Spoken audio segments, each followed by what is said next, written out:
जय श्री राम प्रेमी भक्तों, आप सदैव खुश रहें, आनंद में रहें, ऐसी हमारे हृदय से प्रार्थना और आशीर्वाद है। कई बार हमारे मन में ये प्रश्न आता है कि हमने जीवन में कोई पाप नहीं किया, उसके बाद भी हमारे जीवन में इतने भयानक कष्ट हमें मिल रहे हैं, आखिर कारण क्या है।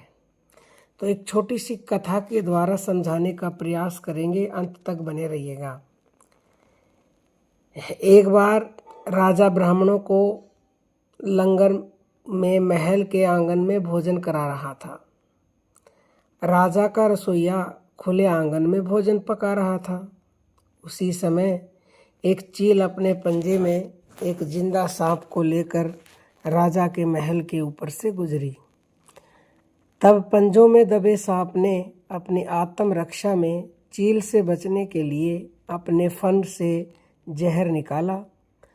तब रसोइया जो लंगर ब्राह्मणों के लिए पका रहा था, उस लंगर में सांप के मुख से निकली जहर की कुछ बूंदें खाने में गिर गई।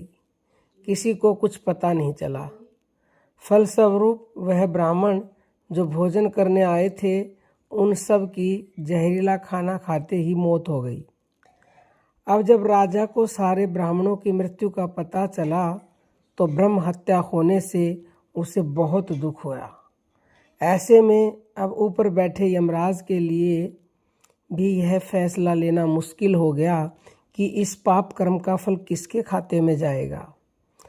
नंबर 1 राजा, जिसको पता ही नहीं था कि खाना जहरीला हो गया। नंबर 2 रसोइया, जिसको पता ही नहीं था कि खाना बनाते समय वह जहरीला हो गया है। या नंबर 3 वह चील जो जहरीला सांप लिए राजा के महल से गुजरी। और नंबर 4 वो सांप जिसने अपनी आत्मरक्षा में जहर निकाला। बहुत दिनों तक यह मामला यमराज की फाइल में पेंडिंग पड़ा रहा। फिर कुछ समय बाद कुछ ब्राह्मण राजा से मिलने उस राज्य में आए और उन्होंने किसी महिला से महल का रास्ता पूछा। उस महिला ने महल का रास्ता तो बता दिया, पर रास्ता बताने के साथ साथ ब्राह्मणों से ये भी कह दिया कि देखो भाई, जरा ध्यान रखना, वह राजा आप जैसे ब्राह्मणों को खाने में जहर देकर मार देता है। बस जैसे ही उस महिला ने ये शब्द कहे, उसी समय यमराज ने फैसला ले लिया कि उन मृत ब्राह्मणों की मृत्यु के पाप का फल उस महिला के खाते में जाएगा और इसे उस पाप का फल भुगतना होगा। यमराज के दूतों ने पूछा, प्रभु ऐसा क्यों, जबकि उन मृत ब्राह्मणों की हत्या में उस महिला का तो कोई रोल भी नहीं था। तब यमराज ने कहा कि देखो भाई, जब कोई व्यक्ति पाप करता है तब उसे बड़ा आनंद मिलता है, पर उन मृत ब्राह्मणों की हत्या से न तो राजा को आनंद मिला, ना ही उस रसोइये को आनंद मिला, और ना ही उस सांप को आनंद मिला, और ना ही उस चील को आनंद मिला, पर उस पाप कर्म की घटना का बुराई करने के भाव से बखान कर उस महिला को जरूर आनंद मिला। इसलिए राजा के उस अनजाने पाप कर्म का फल अब उस महिला के खाते में जाएगा। बस इसी घटना के तहत आज तक जब भी कोई व्यक्ति जब किसी दूसरे के पाप कर्म का बखान बुरे भाव से यानी कि उसकी बुराई करता है, तब उस व्यक्ति के पापों का हिस्सा उस बुराई करने वाले के खाते में डाल दिया जाता है। अक्सर हम जीवन में सोचते हैं कि हमने जीवन में ऐसा कोई पाप नहीं किया, फिर भी हमारे जीवन में इतना कष्ट क्यों आया। ये कष्ट और कहीं से नहीं, बल्कि लोगों की बुराई करने के कारण उनके पाप कर्मों से आया होता है, जो बुराई करते ही हमारे खाते में ट्रांसफ़र हो जाता है।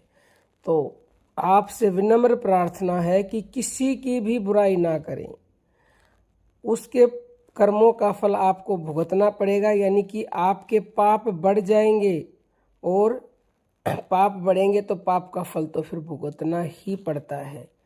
जिसकी आप बुराई कर रहे हैं उसका पाप घट रहा है और आपके खाते में वो ट्रांसफ़र होके आपका बढ़ जाता है, और आपके जीवन में फिर कष्ट आ जाते हैं। तो कभी भी मन से या वाणी से किसी की बुराई ना करें। किसी ने आपको बुरा बोल भी दिया तो भी आपको चुप रहना है, क्योंकि यदि आप कोई रिएक्शन ही नहीं करोगे तो उसकी वस्तु उसी के पास रहेगी। और देखिए, यदि आप ऐसे नहीं चुप रह सकते, नहीं रुक सकते, तो निरंतर भगवान नाम जप कीजिए। नाम जप करने से आप चाह कर भी फिर किसी की बुराई नहीं कर सकोगे, क्योंकि नाम में ही वो प्रभाव है जो आपकी बुद्धि को सात्विक कर देगा।